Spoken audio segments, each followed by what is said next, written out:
Hey, what's up, guys? It's Carlos. Yeah, let's talk. The voice of El Paso. So, a couple things that I want to talk about today. Got a little bit of extra time, so one is powering your punches, and the second one is just something I've noticed on social media. It's like there's an influx of everybody that's a boxer as a coach. I don't know. I guess everybody's like, trust me, bro. I'm a coach and a fighter, and I'm this and I'm that. None of these individuals even, they never show themselves coaching. They never show themselves at, sanctioned events. Never have pictures of their fighters. I mean, at least like a team photo. I don't know. It's weird. I guess that's the new thing is I'm a boxer and I'm a coach. I don't know. I'm not a coach. I train to stay healthy. I just watch the sport. I'm an enthusiast. That's really like the whole thing with me. So, but let's get into the more important part, right? Power and the use of power in a fight versus sparring versus training, right? So you have one punch knockout power, which is where you might throw an overhand or a hook, whatever your strongest punch is, with everything you got, right, to get the knockout. It's not.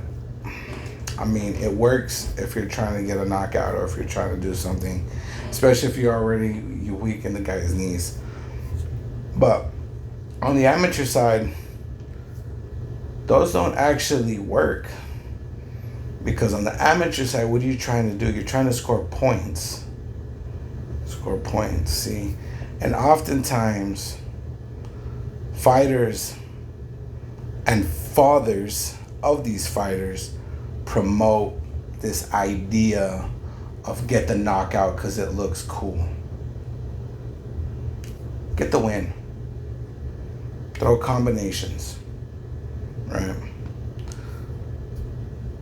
There's levels to your power, right? You can throw a 10% punch, you can throw a 60% punch, you can throw a 100% punch. Now, the drawdown with throwing 100% punches is you get tired fast because it requires a lot of energy, right?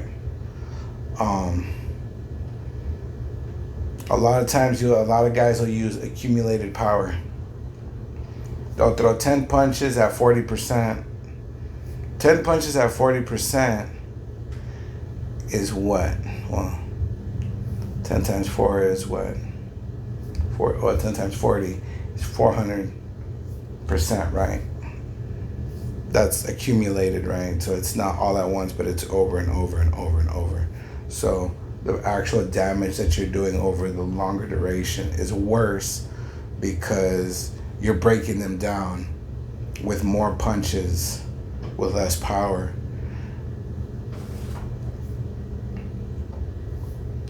Too many times I see this in sparring, and I see this a lot in sparring videos. Guys throw these big old haymakers and just throw haymakers and haymakers and haymakers, and it's like you're not developing your combination speed. You're not developing really much of anything but trying to get a KO, right?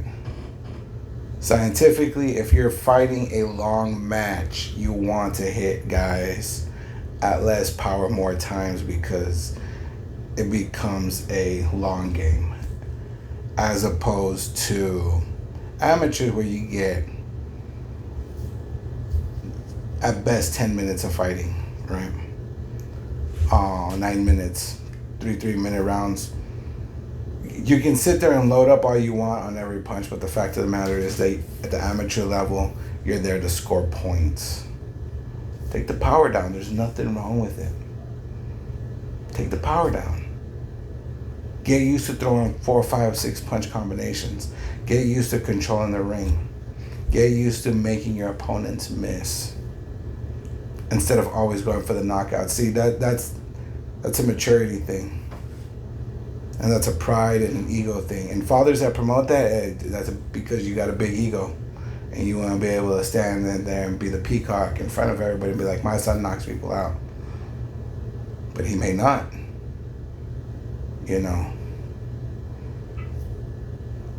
And if your coach allows that consistently and isn't training you to throw combinations and work things, your coach isn't doing you any favors either. Because I know if I get hit 6-7 times at 40%, I'm going to be way more injured and tired than if you throw one or two big punches every single time we go. Every time we exchange, if you're going to throw big haymakers, I'm probably going to be looking for it the third or fourth time. And the smarter fighters than me will figure that out. And there's amateur fighters that are way more intelligent in the ring than I am. And I'm totally cool with that. Because that's just the way it is, right? There's somebody always bigger, faster, smarter. But if you're one of these guys that are always trying to take that 100% shot, you're probably going to miss. You're going to gas out faster. And your opponent's going to take the fight from you. He's going to steal the fight from you, even if you are a harder puncher. Because of the fact that you don't use combinations and you don't use smaller punches.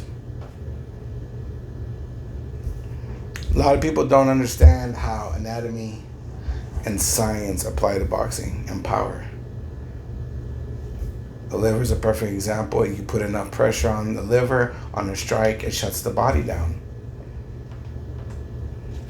But ask yourself this, do you know what the immediate effects are to every type of punch you throw? If you hit the dude in the lung, in the right lung, what happens? Do you know human anatomy enough to understand what's going to happen to that lung? Or what happens if you hit the spleen? Or being hit in the temple? Or catching, one to the eye. What does that do to the eye? See, there's levels to this, right? And understanding power and how to use it properly will set you apart from a lot of other people.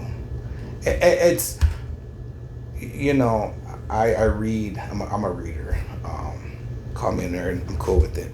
But I read on a lot of stuff, not just boxing, because I'm always trying to learn. But the fact that matters is this. 10 punches at 30% is more damaging than 3 punches at 100%. And it's more energy efficient. Food for thought. As always, this is Carlos at Let's Talk, the voice of El Paso. Peace.